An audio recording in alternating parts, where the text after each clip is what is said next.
Morning students. CLC के इस digital platform पर फिर से आपका स्वागत है। मैं Rishiraj Yadav, senior zoology faculty, CLC Sikar. अभी तक जो हमने लेक्चर्स देखे उनमें हमने 8 लेक्चर कवर किए हैं। आपको पता होना चाहिए हम क्या पढ़ रहे हैं। ब्रीथिंग एंड गैसेस एक्सचेंज पढ़ रहे हैं, तो उसमें 8 लेक्चर कवर कर चुके हैं। और लास्ट क्लास में मैंने जैसा कि बताया था आपको कि नेक्स्ट लेक्चर में हम बात करेंगे ट्रांसपोर्ट ऑफ गैसेस। अभी तक क्या पढ़ चुके हैं? इंट्रोडक्शन, रेस्पिरेटरी ऑर्गन्स या श्वसनांग, एक्सचेंज ऑफ गैसेज, और अब जो हम डिस्कस करने जा रहे हैं वो है ट्रांसपोर्ट ऑफ गैसेज या गैसों का परिवहन। ध्यान से समझे आप।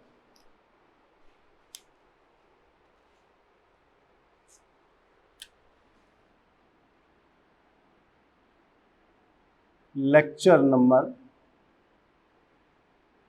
9 की बात करेंगे हम, और लेक्चर जो है वो है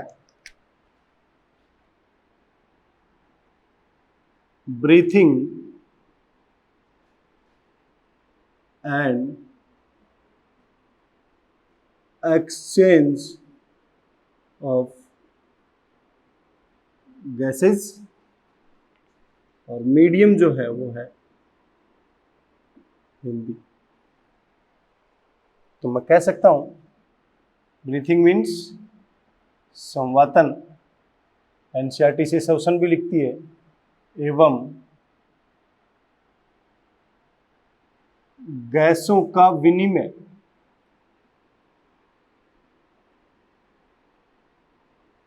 और इसमें जो टॉपिक हम स्टडी करने जा रहे हैं वो है transport of gases.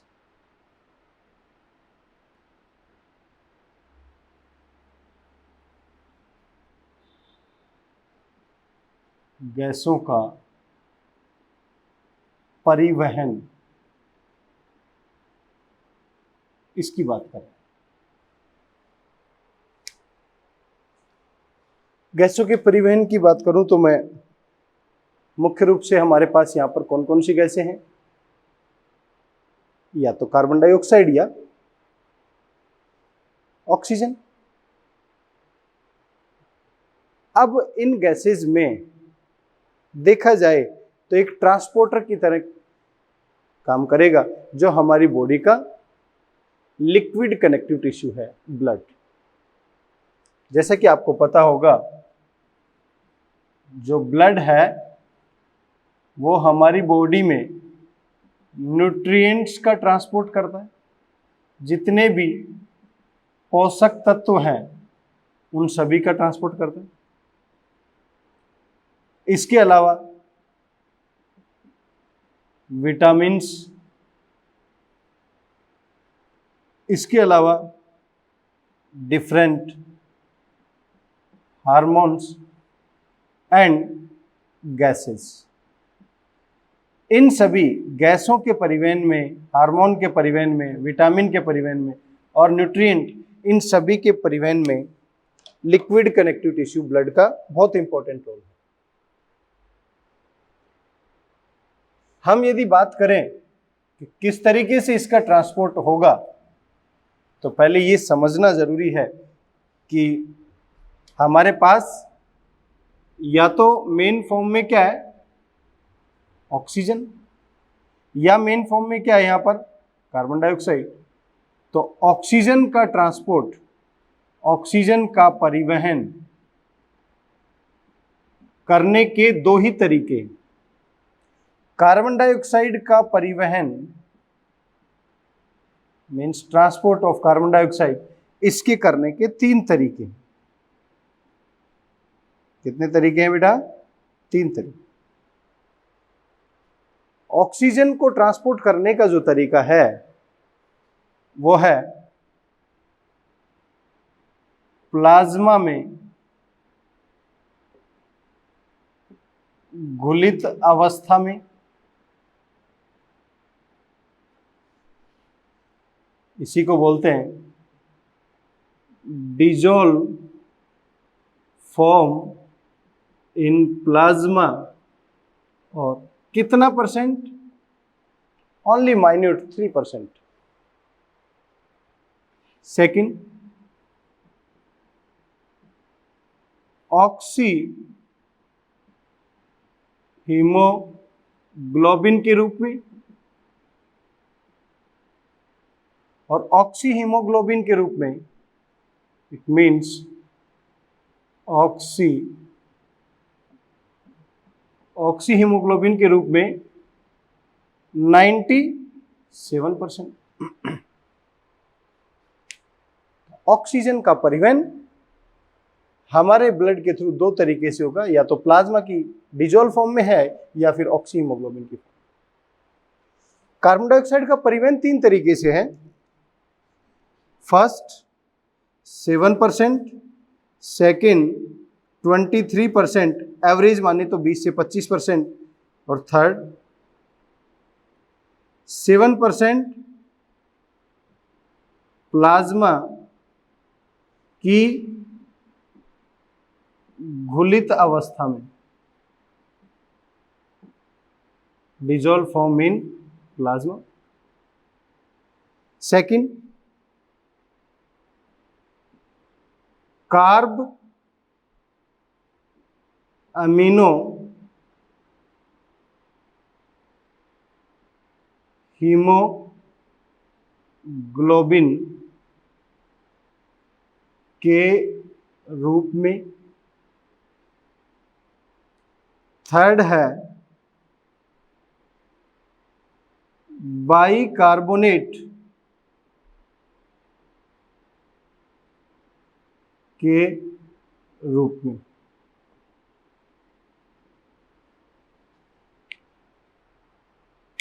Carbon dioxide का परिवहन तीन तरीके से पॉसिबल है, जिसमें से एक तरीका है 7% प्लाज्मा की घुलित अवस्था में, डिजोल्व फॉर्म इन प्लाज्मा, 20 से 25% या 23% कार्ब अमीनो हीमोग्लोबिन के रूप में, और 70% बाइकार्बोनेट के रूप में। ये दो गैसेज हैं और इन दो गैसेज का ट्रांसपोर्ट करने का तरीका अलग अलग यहां पर संभव है। आगे देखें कि ये किस तरीके से ऑक्सीजन का परिवहन होगा और कितनी अमाउंट में होगा। तो इससे हमें ये पता होना चाहिए कि हमारे ब्लड के अंदर जो कैरियर मॉलिक्यूल के रूप में काम करेगा वो कितना होता है और कितना ट्रांसपोर्ट करने के लिए जिम्मेदार है और कितना टिश्यू को छोड़कर आएगा। क्लियर है मेरी बात? दोबारा रिपीट कर रहा हूं क्या क्या मैंने बोला, कि हमारे ब्लड के अंदर कैरियर मॉलिक्यूल कितनी अमाउंट में प्रेजेंट है, वो कितनी अमाउंट में कैरी कर सकता है और कितनी अमाउंट में टिश्यू को छोड़ के आएगा, उसकी बात कर रहे हैं। नेक्स्ट देखिए,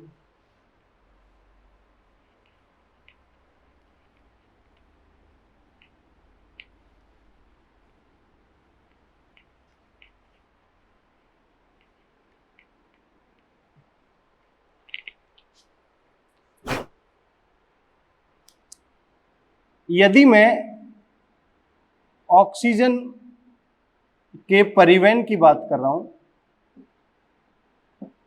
ऑक्सीजन का ट्रांसपोर्ट, तो हमारे पास कुछ फैक्टर्स हैं, वो आपको पता होने चाहिए। प्राइमरी फैक्टर है पार्शियल प्रेशर ऑफ ऑक्सीजन, क्योंकि जितनी ज्यादा अमाउंट में ऑक्सीजन होगा तो ही वो ऑक्सी हीमोग्लोबिन फॉर्मेशन करने के लिए जिम्मेदार है। तो मैं कह सकता हूं हमारे एल्यूलाई की बात करें, मीन्स कूपिका की बात करें, या हमारे टिश्यूज की बात करें, मीन्स तक की बात करें तो एल्यूलाई रीजन पर यह हीमोग्लोबिन ऑक्सीजन से बाइंड कर जाता है, क्योंकि एल्यूलाई में पार्शियल प्रेशर ऑक्सीजन ज़्यादा है, और ये क्या बना लेगा, HbO2। जैसे टिश्यू पर जाएगा तो पार्शियल प्रेशर ऑक्सीजन कम है तो रिवर्स डायरेक्शन में चलेगा, ये डिसोसिएट मोलिक्यूल। इसका मतलब टिश्यू पर जाकर इसका क्या हो जाता है, वियोजन, और एल्यूलाई रीजन पर क्या होता है, संयोजन। इसी को, संयोजन को बोलते हैं एसोसिएशन और इसको बोलते हैं डिसोसिएशन। क्लियर है मेरी बात यहां तक? एक सिंगल हीमोग्लोबिन से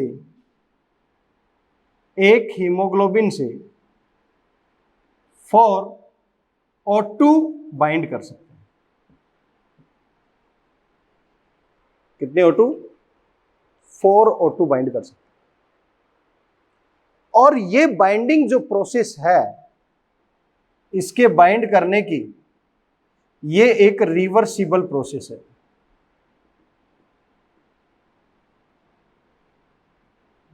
जिसे उत्क्रमणीय बोलते हैं, उत्क्रमणीय प्रक्रिया है। जहां पर जरूरत होगी ऑक्सीजन की वहां पर ये डोनेट कर देगा, और जहां पर ऑक्सीजन की अमाउंट ज्यादा होगी वहां पर ये बाइंड कर लेगा। तो oxyhaemoglobin formation is a reversible process, and oxyhaemoglobin process formation depend on the partial pressure of oxygen. जितना ज्यादा पार्शियल प्रेशर ऑक्सीजन का होगा उतनी आसानी से ऑक्सीजन हीमोग्लोबिन से बाइंड कर देगा। और ऑक्सीजन का हीमोग्लोबिन से जुड़ना संतृप्तता या सैचुरेशन के नाम से यहां पर हम जानते हैं। क्लियर है यहां तक? अब दूसरी बात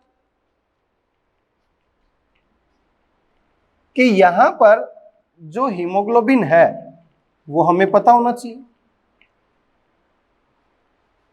कि हमारे 100 ml ब्लड में देखा जाए, 100 ml ब्लड के अंदर, तो 100 ml ब्लड के अंदर on an average 14 to 16 gram haemoglobin. ये डाटा ध्यान रखना बेटा। और ml की फॉर्म में देखा जाए तो 1 ग्राम haemoglobin can carry 1.34 ml of oxygen. तो मैं आपसे ये कहूं कि 100 ml ब्लड कितना ऑक्सीजन कैरी कर सकता है, तो कह सकते हैं 14 to 16 gram haemoglobin into 1.34 ml, तो ये वैल्यू लगभग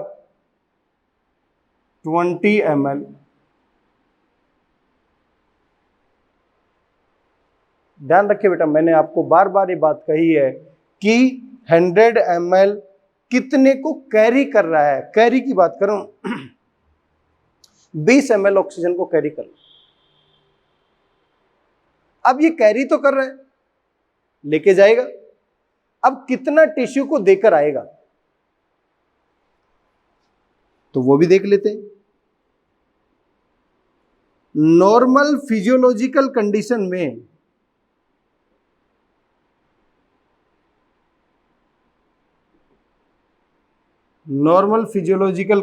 में 25%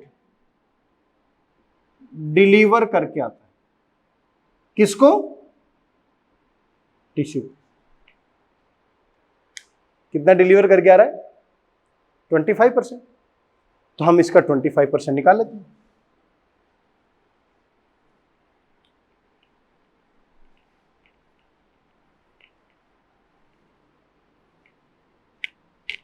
ये लो, नॉर्मल फिजियोलॉजिकल कंडीशन में कैरी कितना किया था वो मैं यहां लिख लेता हूं।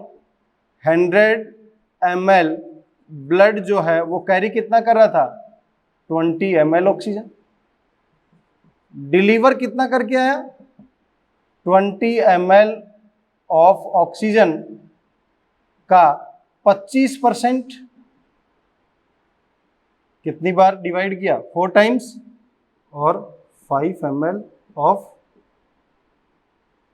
आपसे पूछ लिया जाए कि नॉर्मल फिजियोलॉजिकल कंडीशन में 100 ml ब्लड कितने ऑक्सीजन को कैरी करता है? Correct answer 20 ml। Normal physiological condition में कितने ml डिलीवर करके आता है? जितनी लेके गया उसका 25%, इतनी लेके गया था 25%। इसका मतलब बाकी रिमेनिंग जो 75% है वो ऑक्सीजन हीमोग्लोबिन से बाइंड फॉर्म में वापस आ जाता है। क्लियर है मेरी बात? बट हार्ड एक्सरसाइज है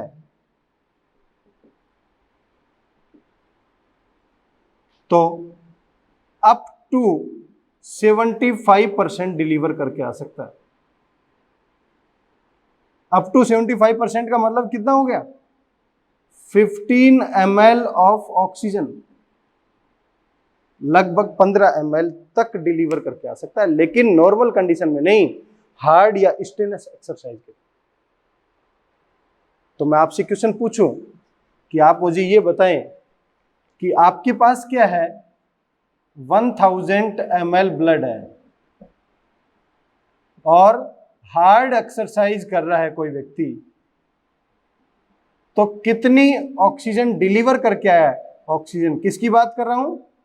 डिलीवरी की बात कर रहा हूं। कहां पर? टिश्यू लेवल पर। तो आपको पता है 100, जो कि 100 ml हार्ड एक्सरसाइज में कितना करता है, इसलिए 1000 कितना करेगा? यहां 10 इंक्रीज हुआ है तो 150 ml। क्लियर है शायद? अभी मैंने आपको जो बात बताई है वो ये बताई है कि कितनी अमाउंट में ये कैरी किया, कितनी अमाउंट में टिश्यू को देकर आया। किसकी बात कर रहा हूं? Oxygen haemoglobin. और देखते हैं क्या क्या इसमें इंपॉर्टेंट है। कुछ फैक्टर्स हैं जो मैं अभी बता रहा था कि इस संयोजन और वियोजन को प्रेरित करते हैं। तो पहले उन फैक्टर्स को देख लेते हैं। एक साइड में मैं लिख रहा हूं ऑक्सीजन हीमोग्लोबिन से एसोसिएशन, और एक साइड में लिख रहा हूं हीमोग्लोबिन से ऑक्सीजन माइनस। इसका मतलब ये क्या है? ऑक्सी हीमोग्लोबिन फॉर्मेशन, और ये क्या है? ऑक्सी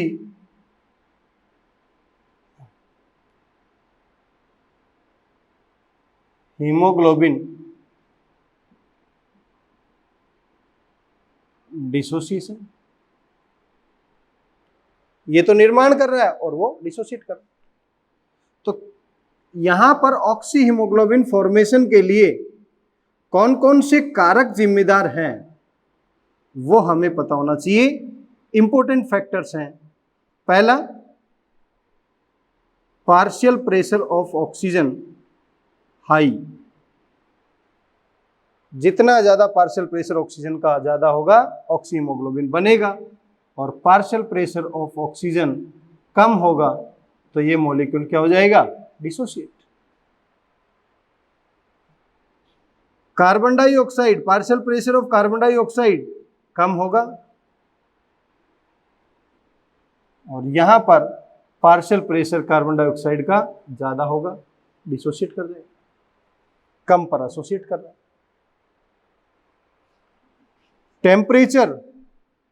टेम्परेचर जितना कम होगा बाइंडिंग बढ़ेगी, टेम्परेचर बढ़ने से बॉन्ड ब्रेक हो जाता है, तो यहां पर टेम्परेचर राइज होने से ब्रेक हो जाएगी।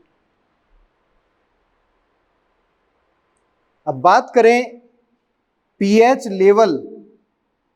पीएच लेवल जितना ज्यादा होगा, या मैं दूसरे तरीके से ये कहूं, हाइड्रोजन आयन लो होगा, या मैं कहूं एसिडिक स्ट्रेंथ जितनी कम होगी, पीएच लेवल ज्यादा, लो हाइड्रोजन आयन, एसिडिक स्ट्रेंथ कम, ऑक्सीहीमोग्लोबिन फॉर्मेशन होगा। और यहां पर पीएच लेवल जितना कम होगा, हाइड्रोजन आयन जितना ज्यादा होगा, या एसिडिक स्ट्रेंथ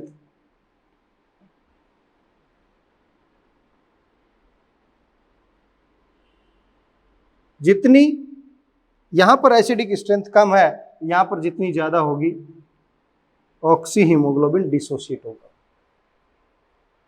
तो बेटा प्राइमरी फैक्टर आपको पता होना चाहिए। ऑक्सीहीमोग्लोबिन फॉर्मेशन के लिए कौन कौन जिम्मेदार हैं? Partial pressure oxygen, partial pressure carbon dioxide low, temperature low, pH. Dissociation के लिए कौन जिम्मेदार है? पार्शियल प्रेशर ऑक्सीजन कम, पार्शियल प्रेशर कार्बन डाइऑक्साइड ज्यादा, टेम्परेचर ज्यादा, पीएच लेवल कम, हाइड्रोजन आयन ज्यादा, एसिडिक स्ट्रेंथ। इससे होगा क्या? मॉलिक्यूल ऑक्सीहीमोग्लोबिन डिसोसिएट हो जाएगा। इसका मतलब ये सभी कंडीशन, मुझे ऐसा लग रहा है कि ये सभी कंडीशन किसकी है? टिश्यू की। और ये सभी कंडीशन किसकी है?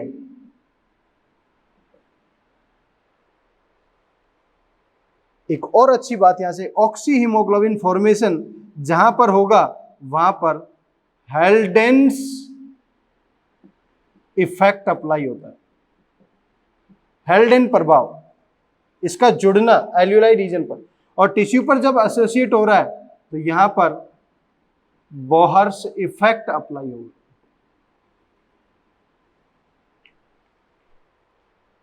जहां पर भी हीमोग्लोबिन से ऑक्सीजन की सैचुरेशन कम होती चली जाए, डिसोसिएशन शो करे, बोहर्स इफेक्ट अप्लाई होगा। बोहर्स इफेक्ट टिश्यू लेवल पर अप्लाई होता है, जबकि एल्यूलाई रीजन पर हेल्डेन इफेक्ट अप्लाई होता है। Is it clear to all of you?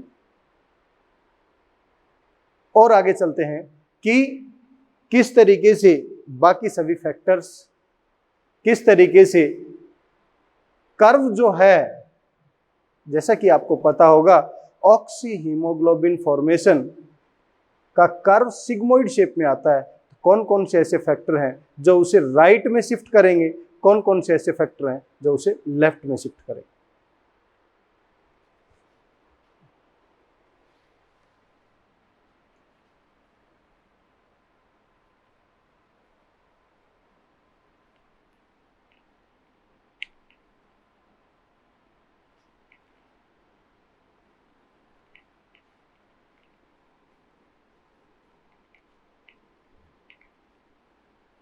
देखिए बेटा, इसको ध्यान से समझें। हम बात कर रहे हैं ऑक्सीजन ट्रांसपोर्ट की, और कौन सा तरीका बात कर रहे हैं? 97% ऑक्सी हीमोग्लोबिन के रूप में। और इसका कर्वेचर मैंने अभी बताया आपको, इसका कर्वेचर कैसा आता है?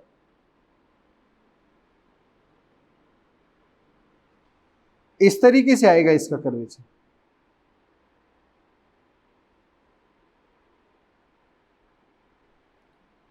यदि ये एक्स एक्सिस है, ये वाई एक्सिस है, यहां पर पार्शियल प्रेशर ऑक्सीजन का शो किया है मैंने 10, 20, 30, 40, 50, 60, 70, 80, 90, यहां से लेकर यहां पर। तो मैं ये मान के चल रहा हूं इस साइड में 100 mmHg पार्शियल प्रेशर है, और इस साइड में 10, 20, 30, 40, 50, 60, 70, 80, 90, 97 एंड 100। मीन्स यहां मैं मान के चल रहा हूं 100% saturation. Saturation of oxygen with haemoglobin, haemoglobin के साथ ऑक्सीजन की संतृप्तता, इसको वाई एक्सिस पे दर्शाया गया। अब यदि इसकी बात करें तो हमारे पास में ये मान के चल रहे हैं कि ये सैचुरेशन कर्वेचर है। इस तरीके से अलग अलग पार्ट में मैंने इसको डिवाइड कर रखा है और ये सैचुरेशन कर्वेचर बना रहे हैं।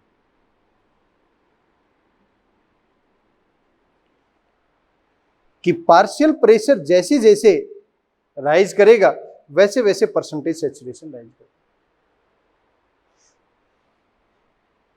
कैसा कर्व है ये?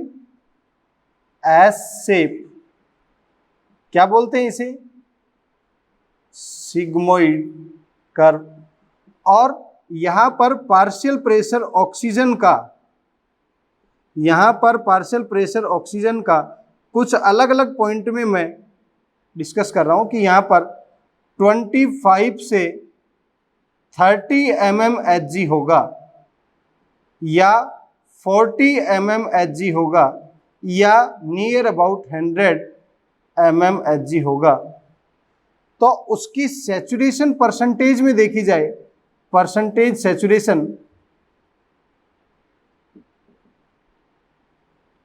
तो यहां पर 50% सैचुरेशन होगा, यहां 75% सैचुरेशन होगा और यहां 97% सैचुरेशन है। 100% सैचुरेशन पॉसिबल नहीं, क्योंकि कुछ मॉलिक्यूल यहां पर बाधा डालते हैं, हिंड्रेंस क्रिएट करते हैं। तो यदि मैं कहूं पार्शियल प्रेशर, तो आप देख रहे हैं कोई भी एक्स एक्सिस और वाई एक्सिस बढ़ता है, तो आपने पढ़ा होगा फिजिक्स के अंदर y बराबर एम एक्स प्लस सी, या फिर आपने y बराबर एम एक्स का ग्राफ देखा, स्ट्रेट लाइन आता है। ये तो स्ट्रेट लाइन नहीं है। स्ट्रेट लाइन तब आता है जिस रेस्पेक्ट में एक्स एक्सिस बढ़ रहा हो उसी रेस्पेक्ट में वाई एक्सिस। तो ये एक दूसरे के प्रोपोर्शनल तो हैं बट इक्वल प्रोपोर्शनल नहीं है यहां पर, इसलिए स्ट्रेट लाइन ना आकर कैसा आ रहा है? सिग्मोइड। अब आपसे कई बार ये क्वेश्चन पूछा जाएगा कि P50 क्या है? P50 क्या है? P50 का मतलब ये नहीं है कि पार्शियल प्रेशर ऑफ 50, इसका मतलब है 25 to 30 mmHg। इसका मतलब क्या है? वो पार्शियल प्रेशर जहां पर 50% सैचुरेशन हीमोग्लोबिन के साथ देखने को मिले। तो P50 का मतलब the partial pressure value at which we get 50% saturation with hemoglobin। P75 partial pressure value at which we get 75% saturation। P97 partial pressure value at which we get 97% saturation। तो ये किसकी बात हुई? परसेंटेज सैचुरेशन कितना कितना possible होगा। अब हम बात करें कि ये सिग्मोइड शेप है। ये सिग्मोइड शेप यदि मैं आपको दो फॉर्म में डिस्कस करूं, एक फॉर्म ये है कि ये अपनी ओरिजिनल पोजीशन से इस साइड में शिफ्ट हो जाए,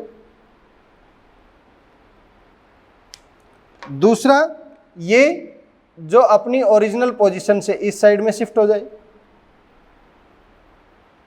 या तो इस साइड में और या इस साइड में।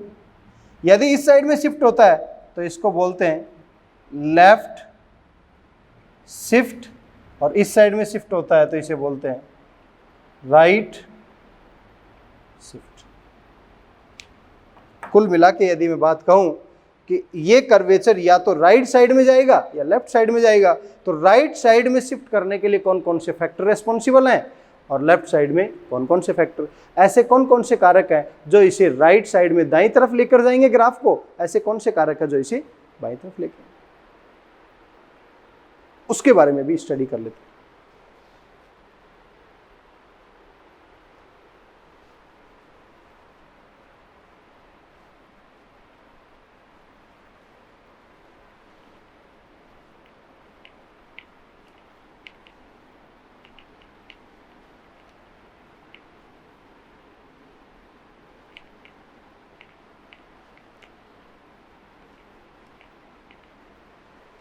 तो देखिए बेटा इसको,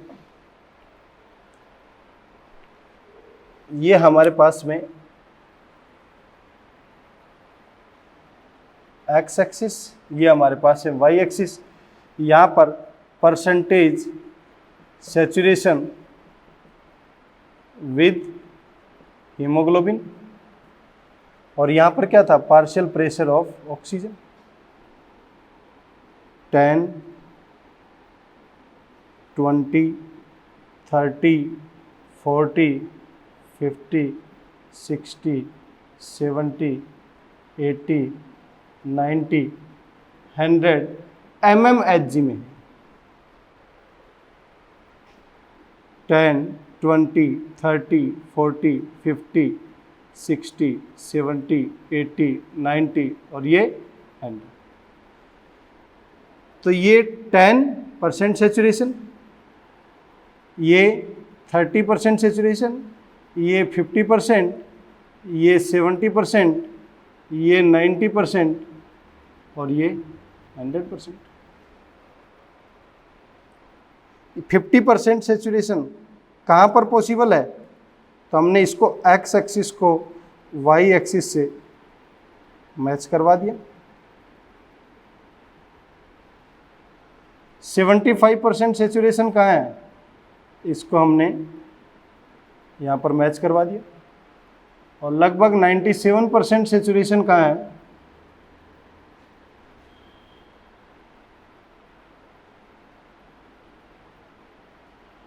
इसको हमने यहाँ मैच करवा दिया।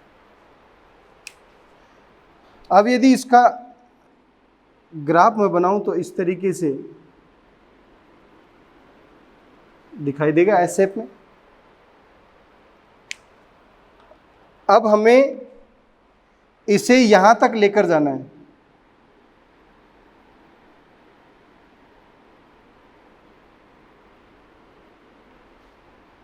इसका मतलब ये किस साइड में शिफ्ट कर रहा है, राइट साइड में। और यदि मैं इसको यहां तक लेकर आ जाऊं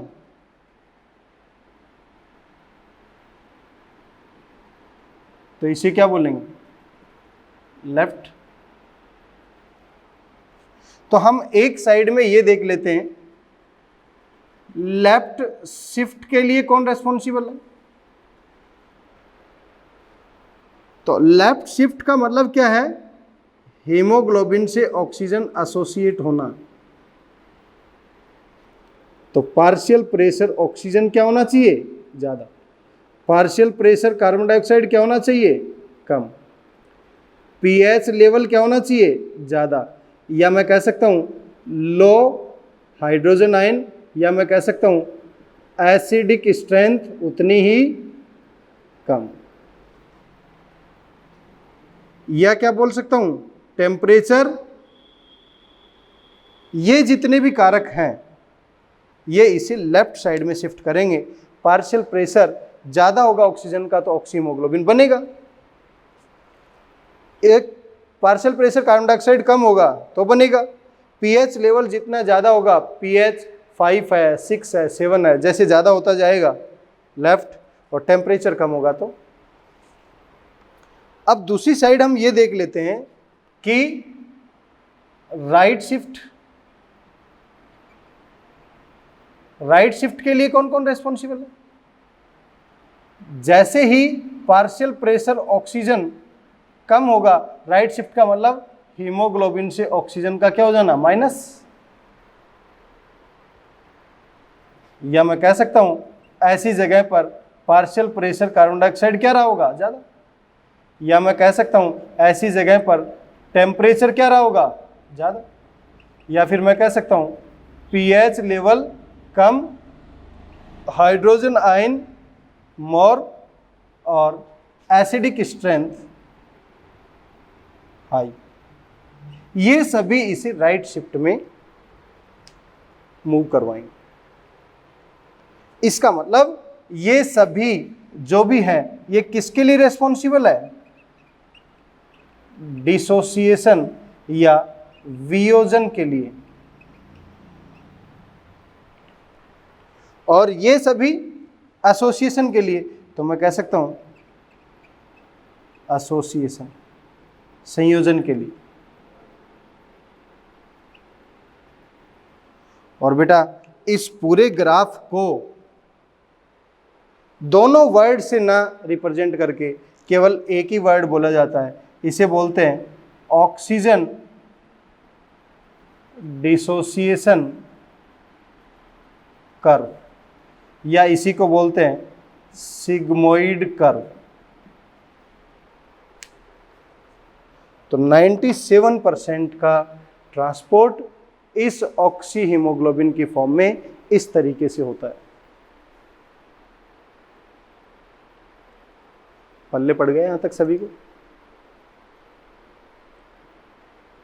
अब और आगे चलते हैं कि इस हीमोग्लोबिन की जगह दूसरा मॉलिक्यूल होता तो किस तरीके का ग्राफ आता, उसको देखते हैं। या फिर अलग अलग ब्लड हैं, फॉर एग्जाम्पल एक बच्चे का फीटल हीमोग्लोबिन है और एक अडल्ट हीमोग्लोबिन, मदर का हीमोग्लोबिन है, उनका यदि दोनों का कंपैरिजन किया होता तो कैसा ग्राफ आता। तो ये भी देख लेते हैं कि बाइंडिंग मॉलिक्यूल कौन है और किस तरीके का ग्राफ आएगा।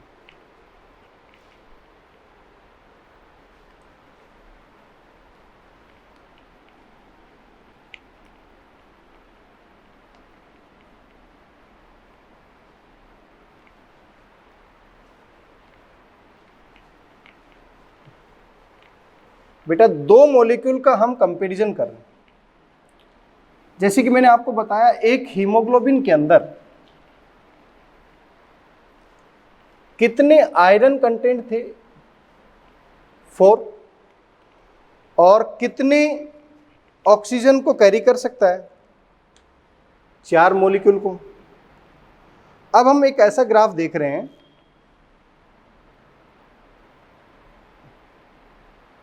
कि यहां पर हमने लिया पार्शियल प्रेशर ऑक्सीजन और यहां पर लिया परसेंटेज सैचुरेशन।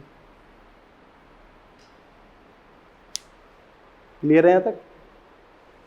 अब यहां पर जो परसेंटेज सैचुरेशन ले रहे हैं किसके साथ? With haemoglobin and myoglobin. जैसा कि आपको पता है, हीमोग्लोबिन एंड मायोग्लोबिन बायोमोलिक्यूल में पढ़ेंगे, this is a tertiary protein and this is a quaternary protein. Sorry. Myoglobin की स्ट्रक्चर इस तरीके से एक सिंगल आपको पॉलीपेप्टाइड देखने को मिलेगा और हीमोग्लोबिन में आपको इस तरीके से पॉलीपेप्टाइड की अलग अलग चेन देखने को मिलेगी। तो ये एक क्वाटनरी प्रोटीन है जबकि ये एक टर्सरी प्रोटीन। इसमें आयरन के 4 मॉलिक्यूल है, इसमें एक सिंगल ही है। तो मायोग्लोबिन के साथ में देखा जाए तो ये ग्राफ आएगा इस तरीके से हाइपरबोलिक, ये मायोग्लोबिन का ग्राफ। और जब बेटा हम बात करेंगे पार्शियल प्रेशर ऑक्सीजन का हीमोग्लोबिन के साथ तो ये ग्राफ कैसा आएगा, ये मैं ऑलरेडी डिस्कस कर चुका हूं। ये कैसा आएगा? तो इस ग्राफ को बोलते हैं सिग्मोइड ग्राफ और इस ग्राफ को बोलते हैं हाइपरबोलिक। तो एक्स एक्सिस में हमने क्या लिया था? Partial pressure oxygen. Y axis में क्या लिया है? 2 मॉलिक्यूल लिए हैं, या तो मायोग्लोबिन से सैचुरेशन, या तो मायोग्लोबिन हीमोग्लोबिन में देखा जाए तो इसकी परसेंटेज सैचुरेशन इसके कंपैरिजन में ज्यादा है। क्लियर है मेरी बात यहां तक? यहां पर किसी प्रकार का हिंड्रेंस मॉलिक्यूल नहीं है जो बाधा डाले, इसलिए परसेंटेज सैचुरेशन ज्यादा। एक बात तो ये होगी कि पार्शियल प्रेशर ऑक्सीजन का मायोग्लोबिन और हीमोग्लोबिन के साथ ग्राफ कैसे आएगा। दूसरा और देखते हैं।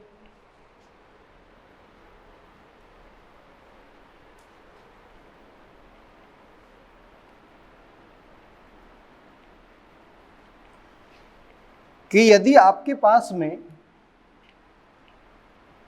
ब्लड, 2 तरीके के ब्लड है,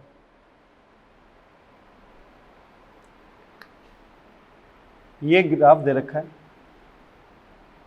ये भी सिग्मोइड शेप में है, और दूसरा ग्राफ भी सिग्मोइड शेप में। और ऐसे में सिग्मोइड शेप में जो ग्राफ है, आपको नीचे यहां पर दे रखा है पार्शियल प्रेशर ऑक्सीजन, और यहां पर दे रखा है परसेंटेज सैचुरेशन विद हीमोग्लोबिन। ऐसे केस में 2-3 चीजें देखें आप। एक चीज क्या देखनी है यहां पर कि हीमोग्लोबिन कैसा है। हीमोग्लोबिन 2 तरीके का है, या तो वो मदर का हीमोग्लोबिन हो, या फिर वो फेटल हीमोग्लोबिन है। यदि यहां पर देखेंगे आप तो ऐसे केस में 2 alpha plus 2 beta polypeptide chains होती है, और यहां देखेंगे तो 2 अल्फा प्लस 2 गामा चेन होती है। इस फीटल हीमोग्लोबिन का परसेंटेज सैचुरेशन मदर हीमोग्लोबिन की कंपैरिजन में ज़्यादा है। इसके पास में यदि अल्फा के पास देखा जाए तो total amino acid 141 amino acid, gamma के पास 146 एमिनो एसिड, बीटा के पास 146 एमिनो एसिड, और अल्फा के पास 141 amino acid. Amino acid number में सेम है, बट फीटल हीमोग्लोबिन के पास में 37 एमिनो एसिड ऐसे हैं जिनकी परसेंटेज सैचुरेशन मदर हीमोग्लोबिन के कंपैरिजन में ज़्यादा।